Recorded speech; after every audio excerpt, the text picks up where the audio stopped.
There's a group of people who wake up before dawn. They read the weather and the land like a book. For months, they prepare. They teach their children, train their dogs, and often spend a small fortune. All of this to quietly watch the earth come to life and hopefully shoot a duck. There's so much more to it than actual shooting of the birds. You're noticing how the marsh wakes up, how it breathes, how the earth breathes. There's nothing quite like it. Being out here during the sunrise, every time it's just breathtaking. Just watching a group of birds fall into a hole and hearing the wings when they come over your head, it's like nothing else. I like going out in the P-Rog, all the wildlife. It's a beautiful, tranquil place to be. Touched my heart so much. And duck hunting, shooting a duck is a plus, but the environment is the passion. I do it because it's been like instilled in us forever. I mean, my dad did it, my grandfather did it, my great-grandfather did it. But we still do it because we enjoy eating them, we enjoy cooking them. I enjoy watching my dog work. Oh, here comes that group by the camp. Here they come. Here they come right here.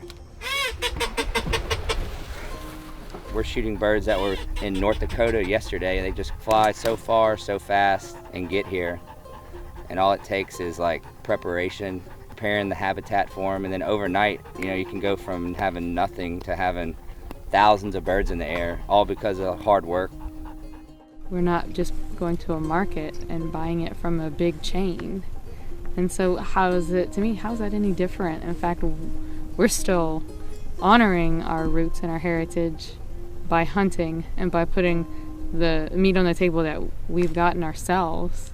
Of course, the Mississippi Flyway is one of 4 flyways, basically the highways in the sky, down the continent, that waterfowl use to migrate. And the Mississippi Flyway is really the most important, and that's where most of the birds come because it covers most of the key breeding areas and the largest amount of wintering grounds, which are here in this country, in Louisiana and on the Gulf Coast. The protein supply here was unbelievable, and people were making a living market hunting waterfowl. In the beginning, there were literally clouds of ducks. Just this whole environment is different, and that's part of the charm of it.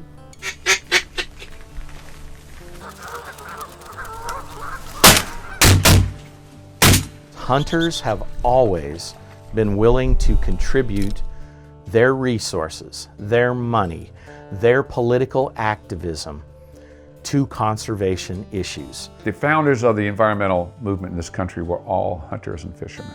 It was hunters who were kind of sounding alarms and recognizing that they were losing species, and that without protection and regulations on how many were hunted, that we would continue to see species go extinct. We've lost a third of our coastal wetlands, one of the most important habitats for wintering ducks in the United States, not just the Mississippi Flyway. You have to have these regulations, and the general public, or especially hunters, need to understand that and need to be part of that. We all have the same intentions, right? We want to have more waterfowl, we want to have better habitat, but there's a good way to do that, and it's working together, and it's not working against each other. It's going to take a lot of money, probably more money than we have, but if we quit working together, then we're done. But working together, it's a way of life for me here.